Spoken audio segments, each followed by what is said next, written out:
Hello students, guidance গুরুর পক্ষ থেকে তোমাদের জন্য প্রতিদিন যে 100টি করে এমসিকিউ করানো হচ্ছে বিষয় ভিত্তিক, তার আজকে আরো একটি গুরুত্বপূর্ণ ক্লাস নিয়ে হাজির হয়ে পড়েছি। যেখানে তোমরা দেখতেই পাচ্ছ আজকে খুবই গুরুত্বপূর্ণ একটি ক্লাস, অর্থনীতি অর্থাৎ ইকোনমিক্স এর উপর থেকে 100টি টপ এমসিকিউ অর্থাৎ বাছাই করা প্রশ্ন উত্তর করে ফেলবো West Bengal police constable preliminary পরীক্ষার জন্য, এবং লাস্ট মিনিটের আমরা প্র্যাকটিস সেট করছি প্রতিদিন 100টি করে প্রশ্ন উত্তর। ওয়েস্ট বেঙ্গল পুলিশ পরীক্ষার বেস্ট প্রিপারেশন আমরা গাইডেন্স গ্রুপের পক্ষ থেকে নিচ্ছি, পুলিশ পরীক্ষার সেরা প্রস্তুতি। তো চ্যানেলে নতুন হয়ে থাকলে অবশ্যই চ্যানেলটিকে সাবস্ক্রাইব করে নাও এবং আমাদের টেলিগ্রাম চ্যানেলে যুক্ত হয়ে যাবে এই ক্লাসের পিডিএফটি পাওয়ার জন্য। তো অর্থনীতি একটা খুবই ভাইটাল সাবজেক্ট এবং বহু স্টুডেন্ট এটাকে ভয় পেয়ে থাকে। তো আশা করছি আজকের ক্লাসে যে কটা প্রশ্ন উত্তর করবো সেইখান থেকে 4টে থেকে 5টা কিন্তু প্রশ্ন অবশ্যই তোমরা এই কনস্টেবল পরীক্ষাতে কমন পাবে। শুরু করা যাক আজকের ক্লাসটি। দেখো প্রথম প্রশ্ন কি বলছে। মোহালানবিস প্রবর্তিত ভারতীয় পরিকল্পনায় যে ক্ষেত্রের উপরে উন্নয়নের উপর জোর দেয়া হয়েছিল তা হলো নিচের কোনটি? খুবই গুরুত্বপূর্ণ প্রশ্ন এটি। কি বলছে? মোহালানবিস প্রবর্তিত ভারতীয় পরিকল্পনায় যে ক্ষেত্রের উপর উন্নয়নের জোর দেয়া হয়েছিল তা হলো নিচের কোনটি? প্রশ্ন নাম্বার 1-এর সঠিক উত্তর হয়ে যাবে অপশন সি, ভারী মূলধন ও বস্তু প্রস্তুতকারক শিল্প। ভারী মূলধন ও বস্তু প্রস্তুতকারক শিল্পের ওপর মোহালানবিস প্রবর্তিত ভারতীয় পরিকল্পনায় জোর দেওয়া হয়েছিল, এবং এটি হয়েছিল কত? সেকেন্ড 5 ইয়ার প্ল্যানে, সেকেন্ড 5 ইয়ার প্ল্যান অর্থাৎ দ্বিতীয় পঞ্চবার্ষিকী পরিকল্পনাতে। প্রশ্ন নাম্বার 2, ভারতের জাতীয় যোজনা কমিশন হলো নিচের কোনটি? 2 নম্বর প্রশ্নের সঠিক উত্তর হয়ে যাবে অপশন বি, কেন্দ্রীয় সরকারের একটি দপ্তর হলো ভারতের জাতীয় যোজনা কমিশন। প্রশ্ন নাম্বার 3, দশম পরিকল্পনায় বরাদ্দ অর্থ কোন ক্ষেত্রকে সর্বাধিক উৎসাহিত করেছিল? প্রতিটি পঞ্চবার্ষিকী পরিকল্পনায় কোনো না কোনো ক্ষেত্রকে বিশেষভাবে গুরুত্ব দেওয়া হয়। যেমন প্রথম প্রশ্নে আমরা দেখলাম যে সেকেন্ড পরিকল্পনাতে ভারী শিল্পের ওপর জোর দেওয়া হয়েছিল, সেরকম দশম পরিকল্পনায় বরাদ্দ অর্থ কোন ক্ষেত্রে সর্বাধিক উৎসাহিত করা হয়েছিল? 3 নম্বর প্রশ্নের সঠিক উত্তর হয়ে যাবে অপশন বি, শক্তি। 4 নম্বর প্রশ্ন, কোন পঞ্চবার্ষিকী পরিকল্পনার সময় সবুজ বিপ্লব সূচিত হয়? প্রশ্ন নাম্বার 4-এর সঠিক উত্তর হয়ে যাবে অপশন এ, তৃতীয় পঞ্চবার্ষিকী পরিকল্পনার সময় সবুজ বিপ্লব সূচিত হয়। অ্যাকচুয়ালি এটা হবে কিন্তু দ্বিতীয় পঞ্চবার্ষিকী, অর্থাৎ দ্বিতীয় পঞ্চবার্ষিকীতে এটা গ্রহণ করা হয়েছিল এবং তৃতীয় থেকে শুরু হয়েছিল। সালটি হলো 1960 সাল। নেক্সট প্রশ্ন নাম্বার 5, ঘূর্ণমান রোলিং পরিকল্পনার প্রস্তাবিত সময় ছিল নিচের কোনটি? রোলিং পরিকল্পনার প্রস্তাবিত সময় ছিল কোনটি? সঠিক উত্তর হয়ে যাবে প্রশ্ন নাম্বার 5-এর অপশন এ, 1978 থেকে 1973। 6 নম্বর প্রশ্ন, পরিকল্পনা কমিশন হলো নিচের কোনটি? কোন ধরনের কমিশন হলো নিচের পরিকল্পনা কমিশন? 6 নম্বর প্রশ্নের সঠিক উত্তর হয়ে যাবে অপশন সি, একটি অরাজনৈতিক প্রতিষ্ঠান হলো পরিকল্পনা কমিশন। 7, দশম পরিকল্পনা শুরু হওয়া পর্যন্ত মোট কতগুলি বার্ষিক পরিকল্পনা সম্পূর্ণ হয়েছিল? 7 নম্বর প্রশ্নের সঠিক উত্তর হবে অপশন ডি, 6টি। দশম পরিকল্পনা শুরু হওয়ার পর্যন্ত মোট 6টি পরিকল্পনা সম্পূর্ণ হয়েছিল। 8, পঞ্চবার্ষিকী পরিকল্পনার খসড়া চূড়ান্তভাবে অনুমোদন করে নিচের কোনটি? খুবই গুরুত্বপূর্ণ প্রশ্ন, ভিভিআই করে রাখতে পারো, পরীক্ষায় আসার সম্ভাবনা প্রবল। 8 নম্বর প্রশ্নের সঠিক উত্তর হয়ে যাবে অপশন ডি, জাতীয় উন্নয়ন পরিষদ, যেটাকে বলা হয় ন্যাশনাল ডেভেলপমেন্ট কাউন্সিল বা এনডিসি। 9, একাদশ পরিকল্পনার সংশোধিত উন্নয়নের হারের লক্ষ্যমাত্রা নিচের কত শতাংশ ছিল? প্রশ্ন নাম্বার 9-এর সঠিক উত্তর হয়ে যাবে অপশন ডি, 8.1% ছিল একাদশ পরিকল্পনার সংশোধিত উন্নয়নের হার। 10, দীর্ঘকালীন কর্মনিয়োগের জন্য নীতি নির্ধারণের বিষয়ে নিম্নোক্ত পঞ্চবার্ষিকী পরিকল্পনার মধ্যে কোনটিতে এক সাহসী পদক্ষেপ নেওয়া হয়েছিল? খুবই গুরুত্বপূর্ণ প্রশ্ন এটি। প্রশ্ন নাম্বার 10-এর সঠিক উত্তর হয়ে যাবে অপশন সি, সপ্তম পঞ্চবার্ষিকী পরিকল্পনাতে কর্মনিয়োগের জন্য, দীর্ঘকালীন কর্মনিয়োগের জন্য নীতি নির্ধারণ করা হয়েছিল। 11, কোন পঞ্চবার্ষিকী পরিকল্পনাটি মেয়াদ পূর্তির 1 বছর আগেই স্থগিত হয়ে গিয়েছিল? খুবই গুরুত্বপূর্ণ প্রশ্ন এটি, ভিভিআই। 11 এর সঠিক উত্তর হয়ে যাবে অপশন সি, পঞ্চম পঞ্চবার্ষিকী পরিকল্পনা। 12 একাদশ পঞ্চবার্ষিকী পরিকল্পনার, যেটা সময়কাল ছিল 2007 থেকে 2012, খসড়ায় মোট অন্তর্দেশীয় উৎপাদনের গড় বৃদ্ধির যে লক্ষ্যমাত্রা ধার্য করা হয়েছিল সেটি নিচের কোনটি? 12 নম্বর প্রশ্নের সঠিক উত্তর হয়ে যাবে অপশন বি, 9%। 13 জাতীয় উন্নয়ন কমিশনের কাজ হলো নিচের কোনটি? জাতীয় উন্নয়ন কমিশন বা এনডিসির প্রধান কাজ কোনটি? 13 নম্বর প্রশ্নের সঠিক উত্তর হয়ে যাবে অপশন এ, পঞ্চবার্ষিকী পরিকল্পনা অনুমোদন করা, ভিভিআই প্রশ্ন। 14 গরিবি হটাও স্লোগানটি কোন পঞ্চবার্ষিকী পরিকল্পনার সাথে যুক্ত? 14 নম্বর প্রশ্নের সঠিক উত্তর হয়ে যাবে অপশন সি, পঞ্চম পঞ্চবার্ষিকী পরিকল্পনাতে গরিবি হটাও স্লোগানটি যুক্ত হয়েছিল। 15 কোন পরিকল্পনার সময় থেকে ভারতে প্রাথমিকভাবে বিকেন্দ্রীকৃত পরিকল্পনার প্রকৃত সূচনা হয়েছিল? খুবই ইম্পর্টেন্ট প্রশ্ন, ভিভিআই করতে পারো। 15 নম্বর প্রশ্নের সঠিক উত্তর হয়ে যাবে অপশন সি, নবম পঞ্চবার্ষিকী পরিকল্পনা। 16 দ্বিতীয় পঞ্চবার্ষিকী পরিকল্পনার কৌশল গ্রহণের সাথে কার নাম যুক্ত রয়েছে?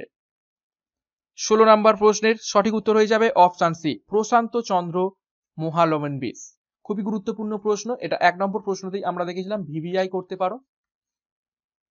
পিসি মহালনোবিস দ্বিতীয় পঞ্চবার্ষিকী পরিকল্পনার সাথে যুক্ত ছিলেন। 17 দ্বিতীয় পঞ্চবার্ষিকী পরিকল্পনায় প্রধানত নিম্নলিখিত কোন ক্ষেত্রের উন্নয়নের উপরে অগ্রাধিকার দেয়া হয়েছিল? 17 এর সঠিক উত্তর হয়ে যাবে অপশন বি, ভারী ও মূল শিল্পের উন্নয়ন। 18 ভিশন 2020 ভিশন 2020 কি? 18 সঠিক উত্তর হয়ে যাবে অপশন সি, 2003 সালে যোজনা কমিশন থেকে প্রকাশিত আগামী ভারতের একটি রূপরেখা হলো ভিশন 2020। নেক্সট 19 নম্বর প্রশ্ন, ফাস্টার মোর ইনক্লুসিভ অ্যান্ড সাস্টেনেবল গ্রোথ এই ধারণাটি কোন পঞ্চবার্ষিকী পরিকল্পনার? ভেরি ইম্পর্টেন্ট প্রশ্ন, ভিভিআই করতে পারো, পরীক্ষায় আসার চান্স রয়েছে। ফাস্টার মোর ইনক্লুসিভ অ্যান্ড সাস্টেনেবল গ্রোথ কোন পঞ্চবার্ষিকীর ধারণা? 19 নম্বর প্রশ্নের সঠিক উত্তর হয়ে যাবে অপশন বি, দ্বাদশ। 20 পরিকল্পনা কমিশনের চেয়ারম্যান কিভাবে নিযুক্ত হন? পরিকল্পনা কমিশনের চেয়ারম্যান কিভাবে নিযুক্ত হন? সঠিক উত্তর হয়ে যাবে অপশন এ, পদাধিকার বলে। 21 1934 সালে প্ল্যান্ড ইকোনমি ফর ইন্ডিয়া বইটি কে লেখেন? খুবই গুরুত্বপূর্ণ বই এবং খুবই গুরুত্বপূর্ণ প্রশ্ন, ভিভিআই পরীক্ষার জন্য, পরীক্ষায় কিন্তু আসার চান্স রয়েছে এই প্রশ্নটি। 21 এর সঠিক উত্তর হয়ে যাবে অপশন ডি, এম বিশ্বেশ্বরাই। এম বিশ্বেশ্বরাই প্রথম প্ল্যান্ড ইকোনমি ফর ইন্ডিয়া 1934 সালে এই বইটি লিখেছিলেন। 22 ভারতীয় পরিকল্পনা কমিশনকে কার কাছে রিপোর্ট প্রকাশ করতে হয়? ভারতীয় পরিকল্পনা কমিশনকে কার কাছে রিপোর্ট পেশ করতে হয়? 22 এর সঠিক উত্তর হয়ে যাবে অপশন এ, জাতীয় উন্নয়ন পরিষদ। 23 ভারতের পরিকল্পনা খাতে ব্যয়িত অর্থের মূল উৎস কোনটি? 23 এর সঠিক উত্তর হয়ে যাবে অপশন সি, কনসলিডেটেড অ্যান্ড কন্টিজেন্স ফান্ডে রক্ষিত অর্থ। 24 1945 সালে জনতার পরিকল্পনার ধারণা জনসমক্ষে আনেন নিচের কোনজন? 24 এর সঠিক উত্তর হয়ে যাবে অপশন সি, এম এন রাও। 25 প্ল্যান্ড হলিডে বা পরিকল্পনা বিরতি বলা হয় কোন সময়কে? খুবই গুরুত্বপূর্ণ প্রশ্ন, ভিভিআই। প্ল্যান্ড হলিডে বা পরিকল্পনা বিরতি কোন সময়কে বলা হয়? সঠিক উত্তর হয়ে যাবে অপশন এ, 1966 থেকে 1969 সাল পর্যন্ত। 26 কৃষি ও শিল্পকে সমান গুরুত্ব দেওয়া হয় নিচের কোন পঞ্চবার্ষিকী পরিকল্পনাতে? 26 এর সঠিক উত্তর হয়ে যাবে অপশন সি, তৃতীয় পঞ্চবার্ষিকী পরিকল্পনা, যেটি হয়েছিল 1961 থেকে 1966। 27 কোন পরিকল্পনাতে কৃষিক্ষেত্রে উন্নয়ন ঋণাত্মক হয়েছিল, নেগেটিভ হয়েছিল? 27 এর সঠিক উত্তর হয়ে যাবে অপশন বি, তৃতীয়। 28 আমরা দেখব বহতা পরিকল্পনা বা রোলিং প্ল্যান কার্যকারী সময়কাল নিচের কোনটি? খুবই গুরুত্বপূর্ণ প্রশ্ন। রোলিং প্ল্যান কোন বছর থেকে চালু হয়েছিল? প্রশ্নটি রিপিট হলো। সঠিক উত্তর হয়ে যাবে অপশন সি, 1978 থেকে 1980। 29 আদমশুমারি 2011 অনুযায়ী পশ্চিমবঙ্গের শিক্ষার শতকরা হার কত? খুবই গুরুত্বপূর্ণ প্রশ্ন, ভিভিআই। এটা আমরা ভূগোলের যে ক্লাসটা করেছিলাম সেখানেও করেছিলাম। আদমশুমারি অনুযায়ী 2011 অনুযায়ী পশ্চিমবঙ্গের শিক্ষার শতকরা হার কত? প্রশ্ন নাম্বার 29 এর সঠিক উত্তর হয়ে যাবে অপশন বি, 76.26% হলো আমাদের পশ্চিমবঙ্গের শিক্ষার হার। 30 উচ্চ জন্ম হার কোন বিষয়টির সাথে সম্পর্কযুক্ত? 30 নম্বর প্রশ্নের সঠিক উত্তর হয়ে যাবে অপশন বি, মহিলা সাক্ষরতার নিম্ন হার এবং উচ্চ জন্ম হার এটা কিন্তু একে অপরের সাথে সম্পর্কযুক্ত। অর্থাৎ মহিলাদের সাক্ষরতার হার নিম্ন হলে জন্ম হার উচ্চ হবে। 31 নম্বর প্রশ্ন, বর্তমানে বিশ্বের কত শতাংশ মানুষ ভারতে বসবাস করে? সঠিক উত্তর হয়ে যাবে অপশন ডি, 17.5% মানুষ গোটা পৃথিবীর মধ্যে ভারতবর্ষেই বাস করে। 32 আদমশুমারি 2011 অনুযায়ী ভারতের কোন কেন্দ্রশাসিত অঞ্চলে লিঙ্গানুপাত সর্বাধিক? 32 এর সঠিক উত্তর হয়ে যাবে অপশন সি, পুদুচেরি। খুবই গুরুত্বপূর্ণ প্রশ্ন এটি। 33 রাষ্ট্রপুঞ্জ কত সালে মানব উন্নয়ন সূচক বা হিউম্যান ডেভেলপমেন্ট ইন্ডেক্সের ধারণা প্রবর্তন করেন? খুবই গুরুত্বপূর্ণ প্রশ্ন, ইকোনমিক্সের মধ্য থেকে ভিভিআই বহুবার পরীক্ষা এসেছে প্রশ্নটি। 33 এর সঠিক উত্তর হয়ে যাবে অপশন বি, 1990 সালে। 34 ভারতীয় গ্রামীণ রোজগার সুরক্ষা যোজনায় কাজের অধিকার দেয়া হয়েছে কত দিনের? 34 নম্বর প্রশ্নের সঠিক উত্তর হয়ে যাবে অপশন বি, 100 দিনের, বছরে 100 দিন, 100 দিনের কাজ। 35 দারিদ্র্য দূরীকরণের ক্ষেত্রে ভারত সরকারের কোন প্রকল্পটি গরিবদের প্রভূত সাহায্য করেছে? খুবই গুরুত্বপূর্ণ প্রশ্ন। 35 নম্বর প্রশ্নের সঠিক উত্তর হয়ে যাবে অপশন সি, জাতীয় গ্রামীণ কর্মসংস্থান নিশ্চয়তা প্রকল্প। 36 স্বাভিমান প্রকল্পটি কি? স্বাভিমান প্রকল্পটি কি? 36 নম্বর প্রশ্নের সঠিক উত্তর হয়ে যাবে অপশন বি, মানুষকে ব্যাংক অ্যাকাউন্ট খোলার জন্য শিক্ষিত এবং অবহিত করা। 37 কোন রাজ্য কন্যাশ্রী প্রকল্প চালু করেছে? প্রশ্ন নাম্বার 37 এর সঠিক উত্তর হয়ে যাবে অপশন এ, সকলে যেন কন্যাশ্রী পশ্চিমবঙ্গে চালু হয়েছে এবং এটি চালু হয়েছে কবে? 2013 সালে। 38 নম্বর প্রশ্ন, নির্মল ভারত অভিযান যোজনা নিম্নলিখিত কোন বিষয়ের সঙ্গে সম্পর্কিত? সঠিক উত্তর হয়ে যাবে অপশন বি, বস্তি এলাকায় কমিউনিটি শৌচাগার নির্মাণ হলো নির্মল ভারত অভিযান যোজনার মূল বিষয়। 39 কা পার্ট হলো নিচের কোনটি? কা পার্ট হলো নিচের কোনটি? 39 নম্বর প্রশ্নের সঠিক উত্তর হয়ে যাবে অপশন এ, গ্রামীণ কল্যাণকর কর্মসূচিকে সাহায্য ও মূল্যায়ন করা হলো কা পার্ট।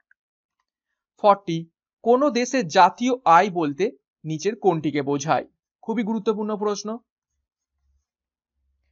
40 নম্বর প্রশ্নের সঠিক উত্তর হয়ে যাবে অপশন বি, সে দেশের উপাদান উৎপাদনের মোট সমষ্টি। সে দেশের উপাদান এবং উৎপাদনের মোট সমষ্টি হলো সেই দেশের জাতীয় আয়। 41 ন্যাশনাল স্যাম্পল সার্ভে অর্গানাইজেশন বা এনএসএসও কত সালে স্থাপিত হয়েছিল? খুবই গুরুত্বপূর্ণ প্রশ্ন। 41 এর সঠিক উত্তর হয়ে যাবে অপশন এ, 1950 সালে। 42 ভারতের জাতীয় আয় কোন সংস্থা পরিমাপ করে? খুবই গুরুত্বপূর্ণ প্রশ্ন এটি, ভিভিআই করতে পারো, পরীক্ষায় আসার চান্স রয়েছে। 42 এর সঠিক উত্তর হয়ে যাবে অপশন এ, সিএসও, যেটার ফুল ফর্ম হলো সেন্ট্রাল স্ট্যাটিস্টিক্যাল অর্গানাইজেশন। ওকে, সেন্ট্রাল স্ট্যাটিস্টিক্যাল অর্গানাইজেশন বা সিএসও ভারতের ন্যাশনাল ইনকাম বা জাতীয় আয় পরিমাপ করে থাকে। 43 ভারতবর্ষকে কে প্রথম জাতীয় আয় পরিমাপ করেছিলেন? ভারতবর্ষে কে প্রথম জাতীয় আয় পরিমাপ করেছিলেন? 43-এর সঠিক উত্তর হয়ে যাবে অপশন সি, দাদাভাই নৌরোজি, ভিভিআই। 44 কোন দেশের অনুকরণে ভারতে সবুজ বিপ্লবের ধারণা গৃহীত হয়? 44 নম্বর প্রশ্নের সঠিক উত্তর হয়ে যাবে অপশন বি, মেক্সিকো। এবং সবুজ বিপ্লবের জনক কাকে বলা হয় ভারতে? ভারতে সবুজ বিপ্লবের জনক কাকে বলা হয়? তিনি হলেন এম.এস. স্বামীনাথন। ওকে, খুবই গুরুত্বপূর্ণ প্রশ্ন এটিও। 45 নাবার্ড কিসের সাথে সম্পর্কযুক্ত? নাবার্ড সম্পর্কযুক্ত অপশন সি, কৃষি ঋণের জন্য। কৃষি ঋণ দিয়ে থাকে নাবার্ড। 46 শ্বেত বিপ্লব কোন পঞ্চবার্ষিকী পরিকল্পনায় হয়েছিল? 46 এর সঠিক উত্তর হয়ে যাবে অপশন বি, তৃতীয় পঞ্চবার্ষিকী পরিকল্পনায় শ্বেত বিপ্লব হয়েছিল। 47 কৃষকদের স্বল্পমেয়াদী ঋণের জন্য কিষাণ ক্রেডিট কার্ড কবে থেকে চালু হয়? 47 নম্বর প্রশ্নের সঠিক উত্তর হয়ে যাবে অপশন সি, 1998 থেকে 1999 সালে চালু হয় কিষাণ ক্রেডিট কার্ড। 48 কোন দুটি কৃষিজ পণ্যের ক্ষেত্রে ভারতে সবুজ বিপ্লব সব থেকে বেশি সফল? প্রশ্ন নাম্বার 48 এর সঠিক উত্তর হয়ে যাবে অপশন সি, গম ও চাল। গম ও চালের ক্ষেত্রে সবুজ বিপ্লব সব থেকে বেশি সফল হয়েছে আমাদের দেশে। 49 ভারতের ছদ্ম বেকারত্ব প্রধানত কোন ক্ষেত্রে সর্বাধিক? খুবই গুরুত্বপূর্ণ প্রশ্ন এটি, ভিভিআই করতে পারো, পরীক্ষায় আসার সম্ভাবনা রয়েছে। ছদ্ম বেকারত্ব কোন ক্ষেত্রে সর্বাধিক রয়েছে? সঠিক উত্তর হয়ে যাবে 49 নম্বর প্রশ্নের অপশন এ, কৃষি ক্ষেত্রে। 50 নম্বর প্রশ্ন, ভারতের অধিকাংশ কৃষকই হলো নিচের কোন কৃষি? ভারতের অধিকাংশ কৃষকই হলো অপশন এ, প্রান্তিক কৃষি। 51 অর্থনীতির জনক কাকে বলা হয়? ভেরি ইম্পর্টেন্ট প্রশ্ন। অর্থনীতির জনক কাকে বলা হয়? ভিভিআই। 51 এর সঠিক উত্তর হয়ে যাবে অপশন বি, অ্যাডাম স্মিথকে। 52 ইকোনমিক সার্ভে পাবলিশ করে নিচের কোন সংস্থা? ইকোনমিক সার্ভে পাবলিশ করে প্রতি বছর অপশন এ, অর্থ মন্ত্রক। 53 রোলিং প্ল্যান সাধারণত কত বছরের জন্য হয়ে থাকে? খুবই গুরুত্বপূর্ণ প্রশ্ন। 53 নম্বর প্রশ্নের সঠিক উত্তর হয়ে যাবে অপশন এ, 1 বছরের জন্য করে হয়ে থাকে রোলিং প্ল্যান। 54 ইকোনমিক প্ল্যানিং কোন লিস্টে রয়েছে?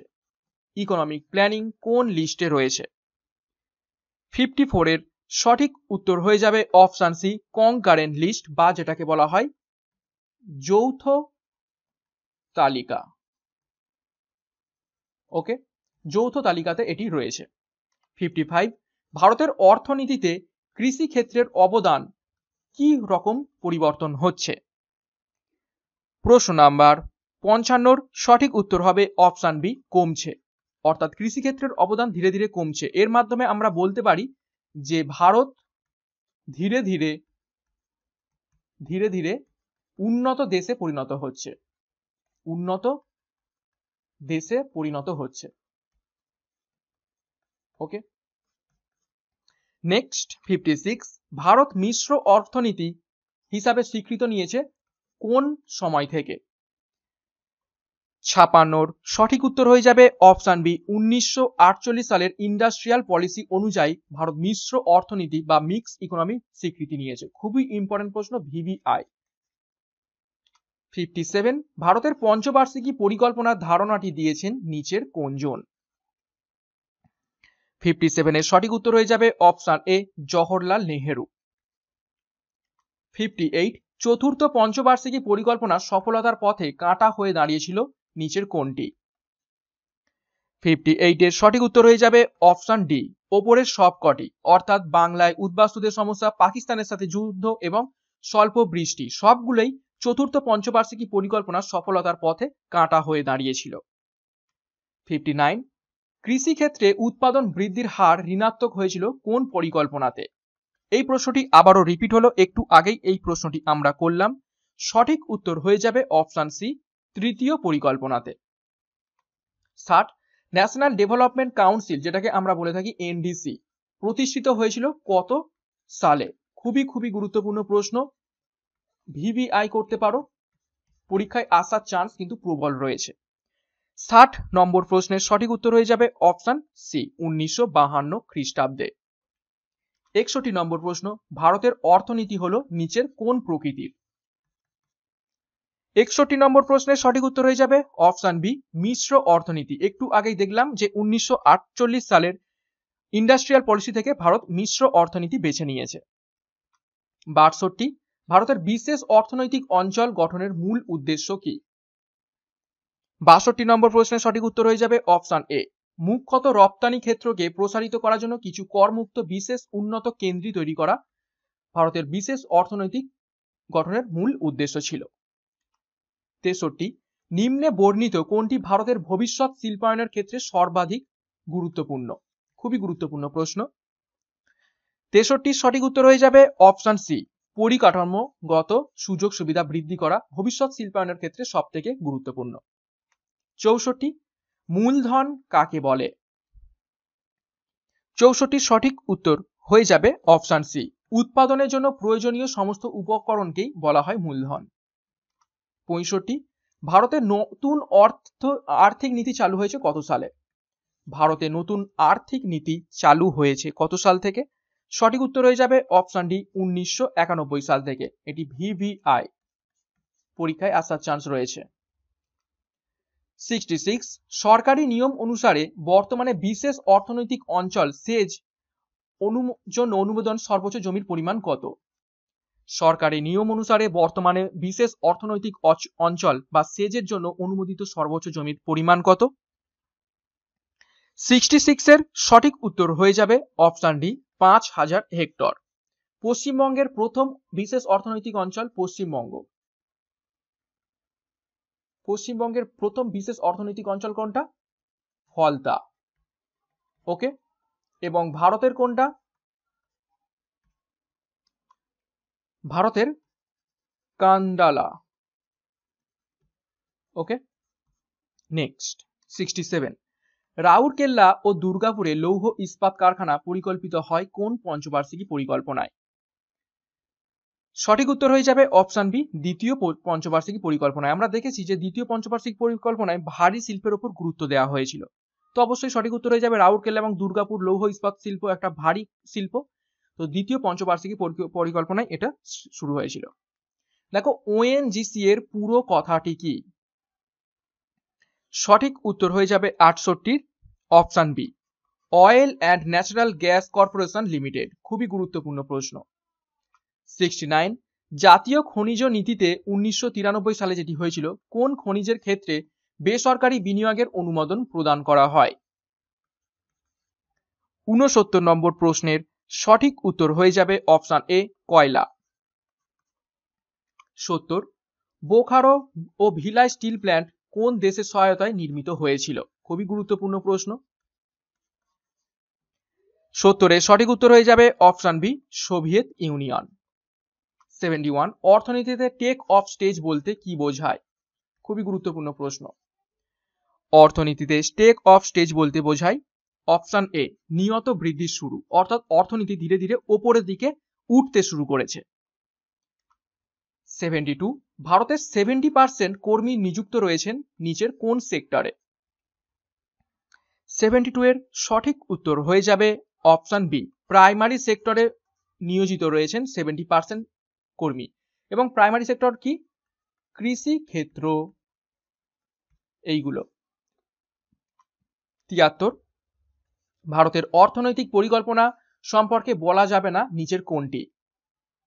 খুবই গুরুত্বপূর্ণ প্রশ্ন এটি, তোমরা ভিভিআই করতে পারো, এটা বহুবার পরীক্ষা এসেছে। ভারতের অর্থনৈতিক পরিকল্পনা সম্পর্কে নিচের কোনটি বলা যাবে না? বাদ বাকি তিনটে কিন্তু বলা যাবে। তো সঠিক উত্তর হয়ে যাবে অপশন বি, বাধ্যতামূলক বা ইম্পারেটিভ। অর্থাৎ ভারতের অর্থনৈতিক পরিকল্পনা বাধ্যতামূলক নয়, বাদবাকি ইঙ্গিতপূর্ণমূলক, সীমিত এবং গণতান্ত্রিক। 74 পরিকল্পনা কমিশনের ডেপুটি চেয়ারম্যান কে? খুবই গুরুত্বপূর্ণ প্রশ্ন। পরিকল্পনা কমিশনের ডেপুটি চেয়ারম্যান কে হয়ে থাকেন? সঠিক উত্তর হয়ে যাবে অপশন ডি, উপরের কেউ নন। উপরের কোনোটাই ডেপুটি কমিশন হয়ে থাকেন না, এবং প্রধানমন্ত্রী কিন্তু পরিকল্পনা কমিশনের চেয়ারম্যান হয়ে থাকেন। ওকে,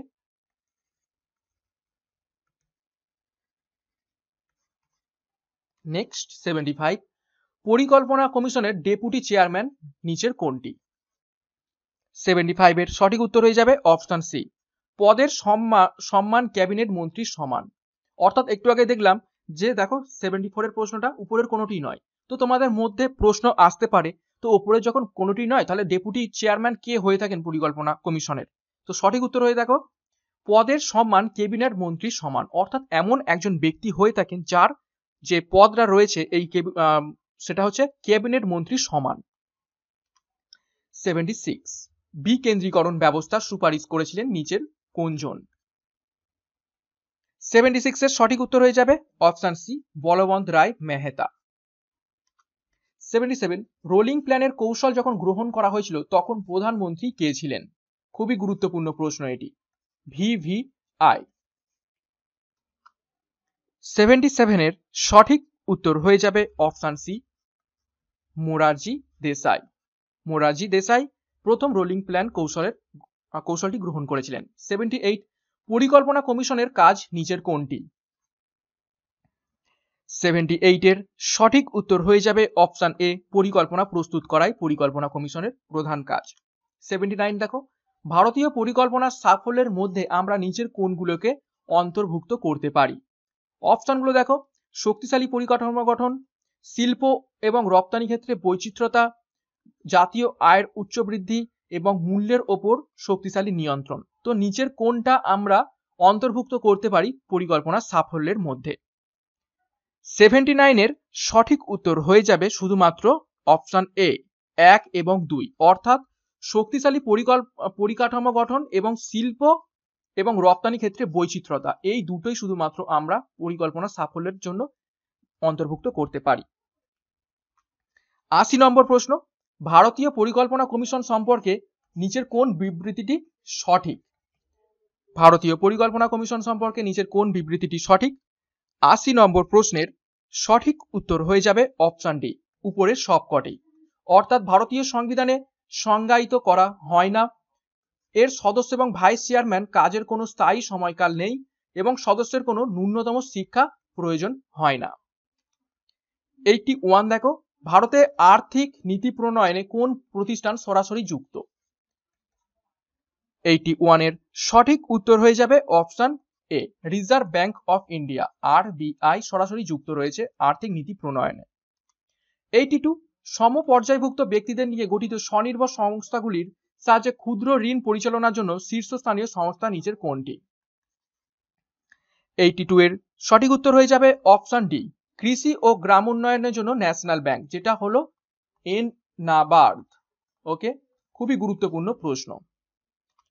83 ভারতের বৈদেশিক মুদ্রা ভান্ডারে আর্থিক মূল্যের পরিমাণে বৃহত্তম অবদান আসে নিচের কোনটি থেকে? খুবই আনকমন প্রশ্ন এবং গুরুত্বপূর্ণ প্রশ্ন, এটা WBCS এসেছিল। ভারতের বৈদেশিক মুদ্রা ভান্ডারে আর্থিক মূল্যের পরিমাণে বৃহত্তম অবদান আসে নিচের কোনটি থেকে?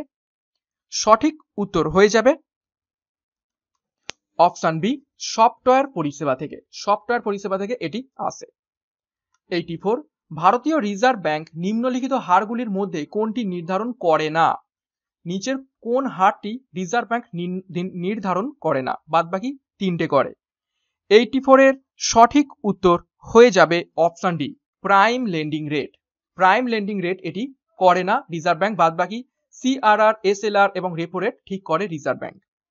85 ব্যাংক রেট বলতে সেই সুদের হারকে বোঝায়, নিচের কোনটি? 85 এর সঠিক উত্তর হয়ে যাবে অপশন বি, যে হারে রিজার্ভ ব্যাংক অন্য ব্যাংকগুলিকে টাকা ধার দেয় সেই হারটাকেই বলা হয় ব্যাংক রেট। ওকে। 86 আমাদের দেশে বৈদেশিক মুদ্রা তহবিল কে রক্ষা করে? আমাদের দেশের বৈদেশিক মুদ্রা তহবিল কে রক্ষা করে? VVI প্রশ্ন। 86 এর সঠিক উত্তর হয়ে যাবে option A reserve bank of India. 87 Prudential norm কথাটির নিচের কোনটির সাথে যুক্ত? প্রুডেন্সিয়াল নর্ম নিচের কোনটির সাথে যুক্ত? 87 এর সঠিক উত্তর হয়ে যাবে অপশন বি ব্যাংক সংস্কার। 88 নরসিংহম কমিটি এসএলআর কমিয়ে কত করার সিদ্ধান্ত নিয়েছিল? 88 এর সঠিক উত্তর হয়ে যাবে অপশন ডি 25%। ভারতের শিল্পের ক্ষেত্রে বিনিয়োগকারী সর্বোচ্চ প্রতিষ্ঠানটি নিচের কোনটি? ভারতের শিল্পের ক্ষেত্রে বিনিয়োগকারী সর্বোচ্চ প্রতিষ্ঠান হলো অপশন এ আইডিবিআই অর্থাৎ industrial development bank of India. Next 90 নম্বর প্রশ্ন, ভারতের বৃহত্তম স্টক এক্সচেঞ্জটি হলো নিচের কোনটি? ভারতের বৃহত্তম স্টক এক্সচেঞ্জ হলো option a national stock exchange NSE. 91 সমাজের কোন শ্রেণীর মানুষ নিরন্তর মূল্য বৃদ্ধির ফলে সর্বাধিক ক্ষতিগ্রস্ত হন? খুবই গুরুত্বপূর্ণ প্রশ্ন। 91 এর সঠিক উত্তর হয়ে যাবে অপশন ডি স্থির আয়কারী মানুষজন, অর্থাৎ যাদের আয় একদম স্থির তারা কিন্তু এই মূল্য বৃদ্ধির ফলে সর্বাধিক ক্ষতিগ্রস্ত হয়ে থাকে। 92 পাইকারি মূল্য সূচকের হিসাবে নিম্নোক্ত কোন বছরটিকে বর্তমানের ভিত্তি বছর হিসাবে ধরা হয়ে থাকে? খুবই গুরুত্বপূর্ণ প্রশ্ন। ভিভিআই। 92 এর সঠিক উত্তর হয়ে যাবে অপশন ডি 1993-94 সালটিকে ভিত্তি বছর হিসাবে ধরা হয়ে থাকে। অর্থনীতির পরিভাষায় স্ট্যাগফ্লেশন কথাটির অর্থ হলো নিচের কোনটি? 93 এর সঠিক উত্তর হয়ে যাবে অপশন ডি মন্দার সাথে মুদ্রাস্ফীতি। মন্দার সাথে মুদ্রাস্ফীতি হলো স্ট্যাগফ্লেশন, অর্থাৎ যেখানে বেকারত্ব প্লাস মূল্য বৃদ্ধি, এটি হলো স্ট্যাগফ্লেশন। ওকে। নেক্সট 94 মুদ্রাস্ফীতি নিয়ন্ত্রণে ব্যবহৃত হয় নিচের কোনটি? 94 এর সঠিক উত্তর হয়ে যাবে অপশন ডি সবকটি, অর্থাৎ মুদ্রাস্ফীতি নিয়ন্ত্রণ করতে সারপ্লাস বাজেটিং, প্রত্যক্ষ কর বৃদ্ধি এবং পাবলিক এক্সপেন্ডিচার হ্রাস করা হয়। 95 ভারতীয় মুদ্রার অবমূল্যায়ন কবে প্রথম হয়? খুবই গুরুত্বপূর্ণ প্রশ্ন ইকোনমিক্সের মধ্যে থেকে ভিভিআই। ভারতীয় মুদ্রার অবমূল্যায়ন প্রথম কবে হয়? 95 নম্বর প্রশ্নের সঠিক উত্তর হয়ে যাবে অপশন বি 1949 সালে। 96 অবমূল্যায়ন কথাটির অর্থ কি? অবমূল্যায়ন যে করা হলো সেই কথাটির অর্থ কি? সঠিক উত্তর হয়ে যাবে অপশন এ অন্য মুদ্রার তুলনায় দেশের মুদ্রার মূল্য হ্রাস, অর্থাৎ যেমন আমাদের দেশের মুদ্রার পরিমাণ ডলারের তুলনায় কিন্তু খুবই কম, তো সেইটাই হলো এই অবমূল্যায়ন। 97 অর্থ কমিশন রাষ্ট্রপতি কর্তৃক গঠিত হয় কত বছর অন্তর? অর্থ কমিশন রাষ্ট্রপতি কর্তৃক গঠিত হয় কত বছর অন্তর? সঠিক উত্তর হয়ে যাবে অপশন সি প্রতি 5 বছর অন্তর, এবং এটি হয়ে থাকে 280 নম্বর ধারা অনুসারে অর্থ কমিশন গঠিত হয়। 98 নিম্নোক্ত কর বা শুল্কগুলির মধ্যে কোনটি কেন্দ্র সরকারের আওতাভুক্ত নয়? খুবই গুরুত্বপূর্ণ প্রশ্ন। প্রশ্ন নাম্বার 98 সঠিক উত্তর হয়ে যাবে অপশন এ ভূমি রাজস্ব। ভূমি রাজস্ব এই শুল্কটি কেন্দ্র সরকারের আওতাভুক্ত নয়। ভূমি রাজস্ব শুধুমাত্র রাজ্য সরকার গৃহীত করে, বাদ বাকি ব্যক্তিগত আয়কর, কোম্পানি আয়কর এবং বহিঃশুল্ক কেন্দ্র সরকার গ্রহণ করে থাকে। 99 নিচে উল্লেখিত করগুলির কোনটি পরোক্ষ কর যেটি কেন্দ্র সরকার ধার্য করে? কোনটি ইনডাইরেক্ট ট্যাক্স? পরোক্ষ কর মিন্স হচ্ছে ইনডাইরেক্ট ট্যাক্স, তো নিচের কোনটি ইনডাইরেক্ট ট্যাক্স? 99 এর সঠিক উত্তর হয়ে যাবে অপশন এ পরিষেবা কর। পরিষেবা কর হলো ইনডাইরেক্ট ট্যাক্স। 100 এবং আজকের যে আমরা ক্লাসটা করছি 100 টপ ইকোনমিক এমসিকিউ, তার আজকে শেষ প্রশ্ন, অর্থ কমিশন হলো নিচের কোনটি? 100 নম্বর প্রশ্নের সঠিক উত্তর হয়ে যাবে অপশন ডি কেন্দ্র রাজ্য আর্থিক সম্পর্ক পর্যালোচনা করার জন্য গঠিত একটি স্থায়ী সংস্থা হলো অর্থ কমিশন, এবং এটি 280 নম্বর ধারা অনুসারে রাষ্ট্রপতি কর্তৃক প্রতি 5 বছর অন্তর গঠন করা হয়ে থাকে। তো আজকের ক্লাসটা কেমন লাগলো অবশ্যই একটা লাইক এবং কমেন্ট করবে। তোমাদের গুরুত্বপূর্ণ 100টি ইকোনমিক্সের মধ্যে থেকে প্রশ্ন উত্তর করিয়ে দিলাম। ইকোনমিক্সে বহু স্টুডেন্ট কাঁচা হয়ে থাকে এবং সবাই কিন্তু এই সাবজেক্টটাকে ভয় পেয়ে থাকে, কিন্তু আজকে যা প্রশ্ন উত্তর করেছি তার মধ্যে থেকে 4টে থেকে 5টা প্রশ্ন কিন্তু অবশ্যই যদি পরীক্ষাতে আসে তোমরা কমন পাবে। এর মধ্যে থেকে কিন্তু প্রশ্ন আসবে, কেননা আমরা বাছাই করা একদম হুবহু সম্ভাব্য প্রশ্ন উত্তর করেছি আজকের ক্লাসের মধ্যে থেকে। চ্যানেলে নতুন হয়ে থাকলে অবশ্যই চ্যানেলকে সাবস্ক্রাইব করো এবং পাশের বেল আইকনটি প্রেস করো এইরকম প্রতিদিন 100টি করে গুরুত্বপূর্ণ কোশ্চেন অ্যান্সার পাওয়ার জন্য। এবং আমাদের টেলিগ্রাম গ্রুপে জয়েন হয়ে যাও এই পিডিএফটি পাওয়ার জন্য। তো এখানেই শেষ করছি। Thank you.